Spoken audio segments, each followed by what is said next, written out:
continue, and the next speaker will be Anwarul Huk. Yeah.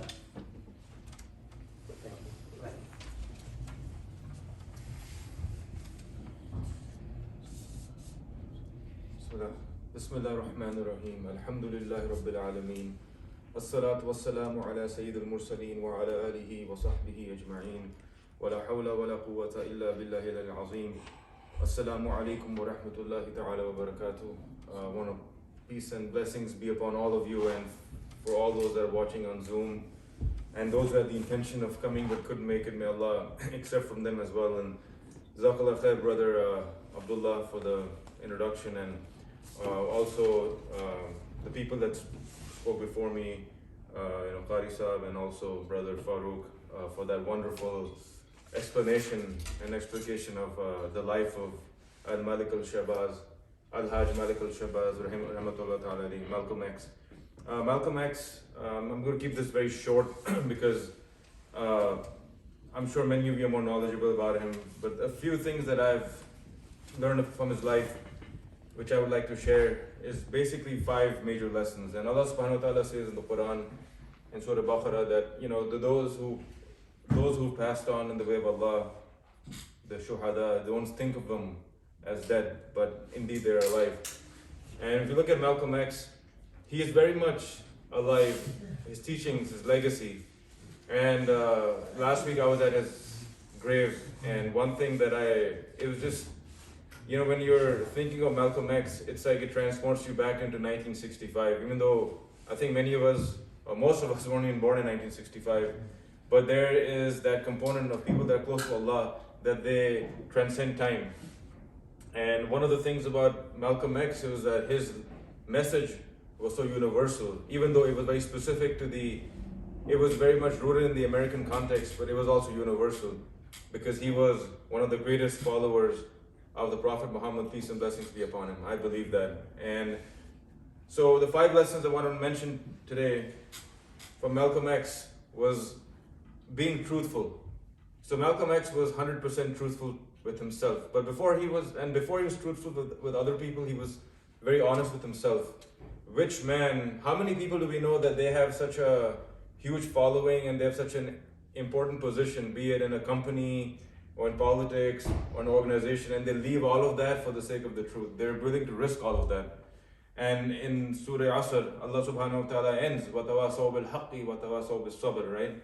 That we encourage each other to speak the truth, and also to patience and perseverance. And these are 2 things about Malcolm X in his entire life, that he was always dedicated to the truth, and along with the truth, he was always dedicated to persistence.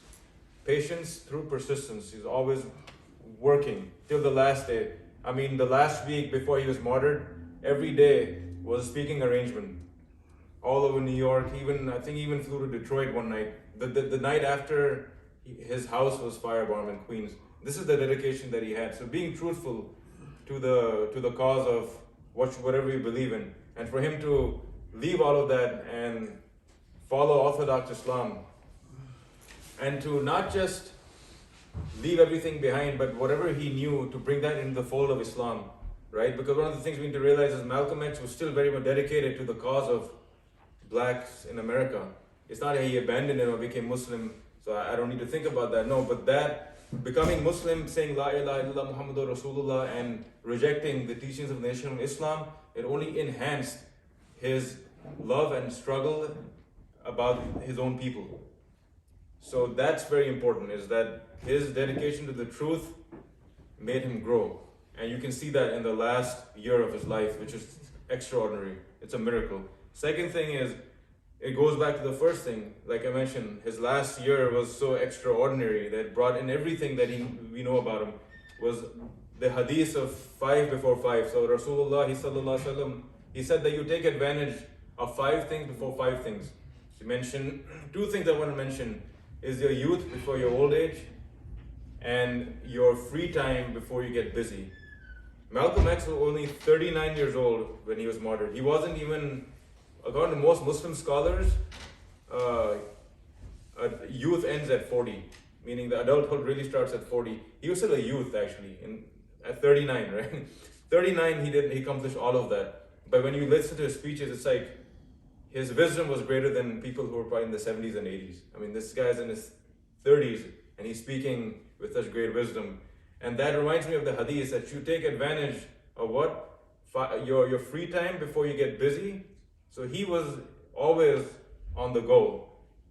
And second thing was that he was young. He didn't wait till old age. He wasn't like, you know what, let me just kind of take it easy when I'm older and I can dedicate my to that cause. In fact, he became more and more involved in his cause. And he come in the last year, so he became Muslim in March. I mean, like Orthodox Sunni Muslim in March or February or March of 1964. That was around the time of Dhul Hijjah. That's when he went for the Hajj. And then he was martyred on February 21st, 1965. That corresponds to the month of Shawwal. So meaning that he had just finished Ramadan like 3 weeks before that. So from Dhul Hijjah to Ramadan, that's basically like 10 months that he was like Orthodox Muslim. But he accomplished so much in that. He traveled to not just Hajj, he went to Africa, he went and spoke to, he was in Sudan, in Nigeria, he was in Egypt for a long time, he went to Al-Azhar, he got his his certification, his ijaza in Dawah, the first American Muslim to get their certification from Al-Azhar in Dawah, to come back and teach. And one of his, so that brings me to my third point, is the dedication to knowledge, because we already know that he optimized his time for his cause. And the third thing was is knowledge, right? So he went to Azhar, he sat with scholars, he humbled himself, and one of his plans was actually to build an Al-Azhar branch in Harlem, New York. So he wanted to bring an Al-Azhar branch in Harlem, New York, so that people could have access to the Deen. One of his closest friends who actually introduced him in a way to Orthodox Islam was Dr. Ahmad Usman, who's still alive today. He's in Maryland. He was a Sudanese doctor who had a lot of knowledge in Arabic and Quran and these kind of things. A medical doctor, but a medical student at that time, younger than Malcolm. He was the one who spoke, one of the people that spoke at his janazah. And so he acquainted himself with people of knowledge. His own mentor, who he actually brought to Harlem from Sudan or Egypt, Sheikh Ahmed Hassoun, he was really respectful towards him. So he was always looking for knowledge, right? So, knowledge of Islam, and now he could intertwine his own socio-political struggle with the knowledge of Islam, and that's a beautiful combination. That's what we need, right? That's what he did. So he really even learned Arabic. He started using Arabic terms, like when he would talk about the Prophet ﷺ, in Egypt. He was speaking at a conference in Cairo, and he said Sayyidina Muhammad ﷺ, right? So that's a very Arabic way of addressing the Prophet ﷺ. So he was very he had a lot of curiosity for knowledge, and that before he became even Muslim, before he became even in the nation. How many books did he read in prison? They said his eyesight was actually not the best, because when he was in prison, his room was very small and dark. He only got a little bit of sunlight, and whatever sunlight he got, he dedicated that to reading books. He read books after books after books. He wasn't PhD, he wasn't a master's, he wasn't an academic like that, but he was very knowledgeable, because his knowledge was based in two things. It was his curiosity of truth, and it was action. That only enhanced, and the hadith, there's a hadith that if you practice what you know, Allah will give you that which you do not know. Allah will teach you what that which you do not know. And that's Malcolm's legacy, and we all know how dedicated he was. Nation of Islam would not even be a thing if Malcolm wasn't there. He grew the organization exponentially, and even when he became Muslim, he took the good things from the nation. For example, their socio-economic understanding of things.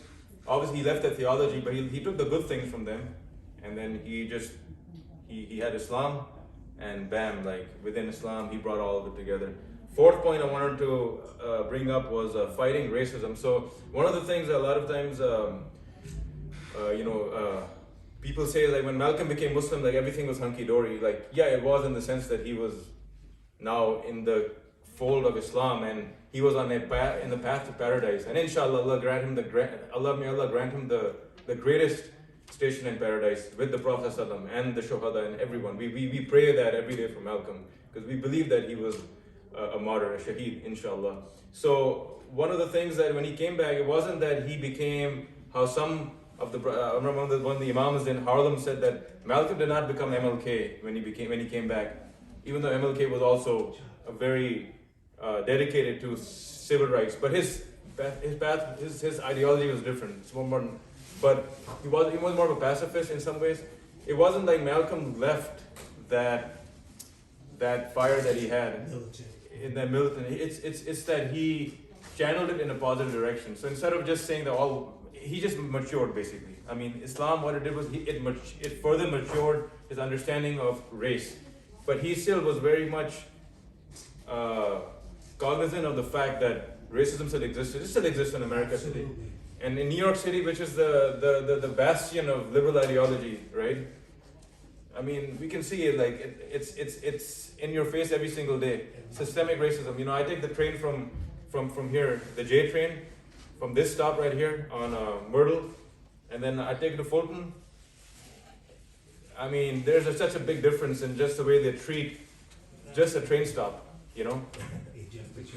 In Manhattan, downtown Manhattan, all nice things, all air conditioned, you don't even go outside. Here, I mean, it's dirty, no one cleans it, they don't have any city officials overlooking this stuff. So this is all stuff that Malcolm talked about, right? And these are things that we don't have to, when we change the world, we don't have to change the world like we have to go and like conquer anything. It's like being mindful of these things and using our privilege to do whatever we can to help those that are less fortunate than us.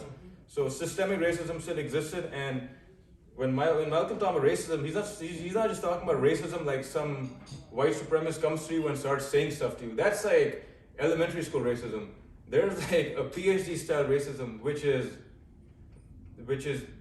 the stuff that happens through laws and institution gentrification, global, exactly. So Malcolm talked about that. And the fifth point I wanted to bring up, which is for Muslims as a whole, when we take from Malcolm X, is we have to honor the sacrifices and the work of our predecessors. So a lot of us, I'm an immigrant Muslim from Pakistan, a lot of our brothers are from Bangladesh, right? And I'm glad that now we are speaking and that we are here to speak about Malcolm X. I'm very humble. Like, I'm not qualified to speak about him. Honestly, I don't deserve to. But the fact that I'm able to is just, I feel really humble, and I feel like, especially for immigrant Muslims, respect the struggle of blacks in America because they established Islam. I mean, if African Americans weren't here, there would be no foundation for Islam in America. That's just how it is. And Allah subhanahu wa ta'ala, the Prophet ﷺ said, one who does not thank people has not thanked Allah. So if you cannot thank those before you, be the African Americans or, some of the, whether it was some Algerians who came in the 1800s, 1900s, whoever came and did something for Islam, whoever did something for Islam, you should respect them, honor them, and Malcolm X is one of those people that you should always honor. And so his vision for Muslims is a very big, and it's a very big picture vision, which we have to understand. Islam is not just about being able to have halal food and being able to have masajid, but how are your masajid and institutions paving the way for positive change in society? We have to understand that. How is our Islam being actualized in society? Because it's easy to read the Quran, it's easy to read the Hadith, it's easy to do dhikr when you're in the masjid because it's a sacred space, right? But to live that every day, whether you're in a train in New York or whether you're dealing with people or whether you're seeing discrimination happen, economic discrimination happening in front of you or whatever discrimination, how do you speak out, right? And it's not just about race, it's also just about any type of discrimination. If you see a woman being abused by a man, are you just gonna walk away like that's not my problem, right? Are you gonna step in and actually do something about it, right? So Islam in America, what Malcolm teaches us, is not just about doing what's good. It's about being the forefront of good, being the leaders and defining what's good according to the Quran and Sunnah. Because when people say, I'm afraid that Islam will take over America, they think that Muslims are going to come and do something destructive. No. When we say we want Islam seen in America, it's because we want, when Islam comes in America and spreads, we're going to see racism being tackled. We're going to see economic justice. So this is what Islam is all about. And we just have to really, going back to Malcolm, we really have to just respect what he brought us. And in a city like New York City, which is, again, a hub of Muslims in America, North America, we have 1 million Muslims in the city. Any big city in America, in the world where Muslims have been have inhabited that area, respects its predecessors. So you can see that anywhere in the world, whether it's Cairo, Damascus, Lahore, Delhi, you see that, right? In New York City, we have Malcolm X. We have the legacy of Malcolm X. You don't go a few blocks away, then something being related to Malcolm X. We have to respect that, but we also not just respect that. We also have to own that legacy. And not by owning that, I don't mean that you change Malcolm's message. It means that you do what you honor his message, you imbibe his teachings, and you see what you can do in your personal capacity as a Muslim who's trying to live his life as a faithful servant of Allah. How can I imbibe Malcolm's teachings in my life and in the greater society? So may Allah accept from all of us. This is a beautiful masjid. For those who are watching and those who are here, support this masjid, support this masjid. And this is how things are changed. This is how change happens, positive change. It's not by doing grandiose things. Coming every day to the masjid, praying here, being a part of the community, having programs like this.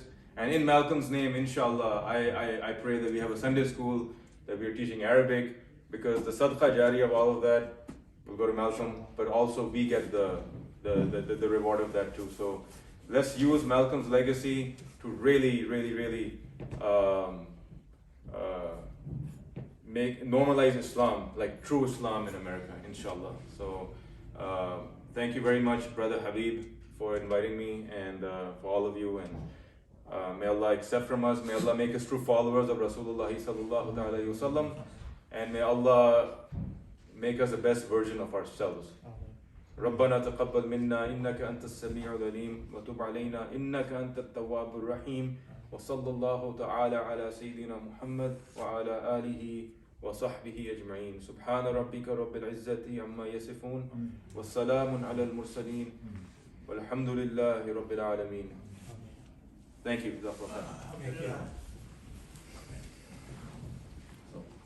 Thank you.